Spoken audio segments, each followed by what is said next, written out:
Huling Japan video na muna, Osaka food trip sa Shinsaibashi area. Nakakabulol pero makakatulong ito sa mga group travelers tulad namin noon na 8 people. Kaya isave mo na itong video na to para sa future Osaka trip ninyo. Nakatayo tayo ngayon sa Tazaimon Bridge. Yung bridge sa may Don Quixote. Ito ang Tazaimon Bridge sa Google Maps. For restos and basically yung downtown ng Osaka. Dito ang Shinsaibashi Shopping Street. At sa Yellow Line, ang area kung saan kami madalas tumibog. Simulan natin sa Ichiran Ramen Main Building. May iba kasing mga Ichiran na hindi main.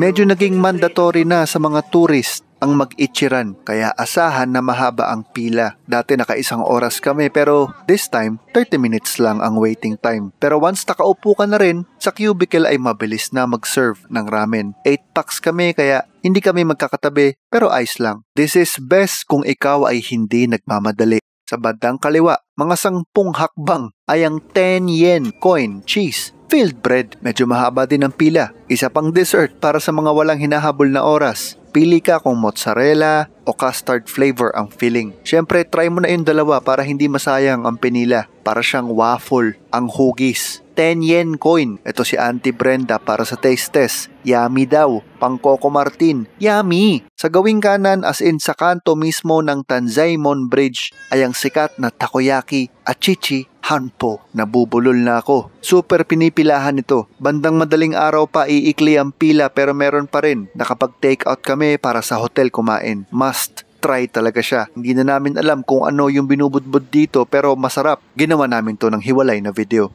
From takoyaki place to tempura place, Ichimizen, madali lang makita sa Google Maps. Dito kami nag-dinner at wala namang pila. Madali lang intindihin yung menu. At ang in-order namin ay ang hot udon with tempura para sa rainy evening na ito. Meron din silang cold udon with tempura, puro may tempura, at with asahi super dry. Cheers! Shout out kay Mama Karen, Auntie Brenda, Uncle Willie, Uncle Alvin, Corbin at Russell na nag-e-enjoy ng tempura nila. Sa same street, mga ilang kanto, lakad na tayo papunta sa hotel na pinagstayan namin.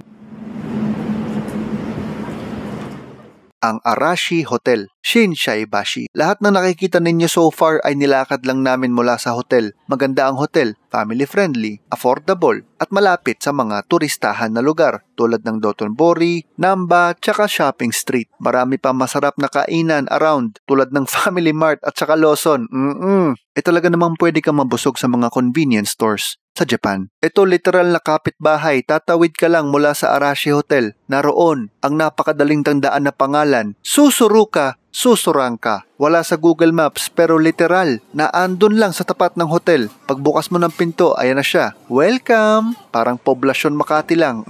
Ang order namin for dinner ay mapo tofu ramen. Tanggalin nyo lang yung chili sa ibabaw bago haluin kung ayaw mo ng naninipa. Rich ang flavor bago sa panlasa at may side dish na chicken tempura with rice. Ngayon lang ako nakakita ng side dish na rice na may ulam at nagulat ako sa chicken tempura. Masarap! Kaya bumalik kami kinabukasan ng lunchtime para itry ang chicken tempura meal mismo. Merong itlog at cheese on top upon serving at ibu-blow torch sa harap mo ni ate at saka ni Cutie. By the way, si Charlene ang sumulat nito. Si Cutie daw ha.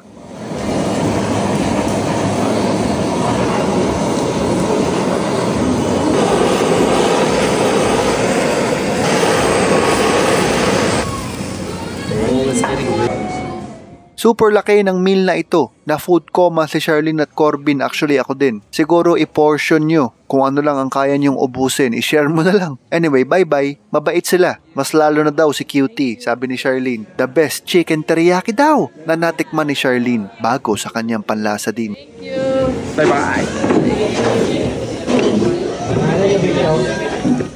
Sa dakong kaliwa ay sushi place naman, lakad pa rin mula sa hotel. Ang style ni Charlene ay pag nag-walk trip around sa hotel area, naghahanap siya kung saan kakain sa mga susunod na meals. Yung bang walang pila at madaling intindihin yung menu. Tulad nito, ang in-order ay ang 2,000 yen or around 800 pesos na 20 pieces na sushi. Walang pila sa sushi place na ito. Na-experience kasi namin noon na pumila ng more than 40 minutes sa Shibuya sa Tokyo. Kaya itong isang to, sinagad na namin para hindi na namin kailangan mag-sushi sa Shibuya. Dahil must try talaga ang sushi sa Japan ay syempre naman.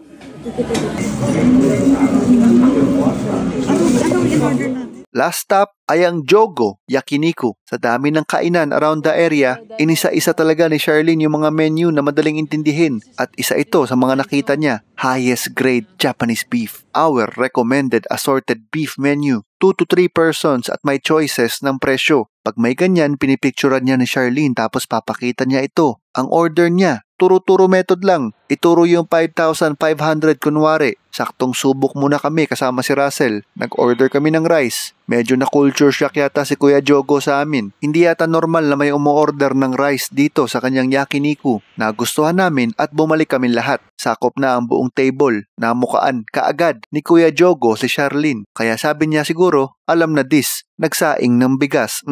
One-man team lang si Kuya Jogo. Pero na-realize namin, kaya naman. Kasi after niya mag-prepare ng order, yung customer na ang nagluluto. Wala na siyang aasikasuhin. Linis na lang. Ito parang naghihiwa lang siya ng meatloaf pang breakfast para sa 6 na anak. 3 sets ang in-order. Madami-dami. Ikamada ng ganyan. Seasoned with salt and pepper. Right. Lovely. At naglagay siya ng cube na beef fat. Food art. Fancy. Kuya Jogo, pa-ID naman ako niyan. Ichibo. Joros. De, Hiuchi. Uchihira. De, Tang. Kampai. Asahi.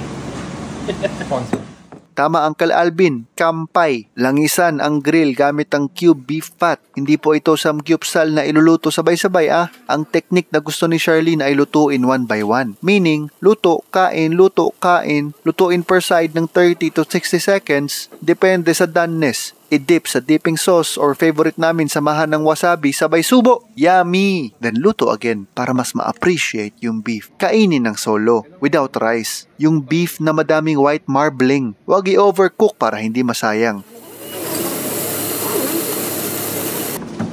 No.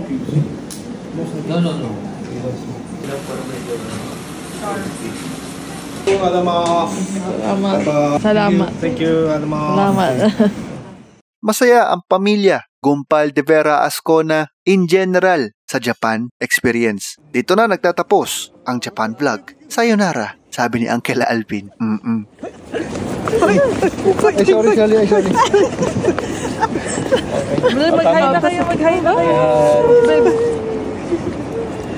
Sayonara. Gitna tayo dito.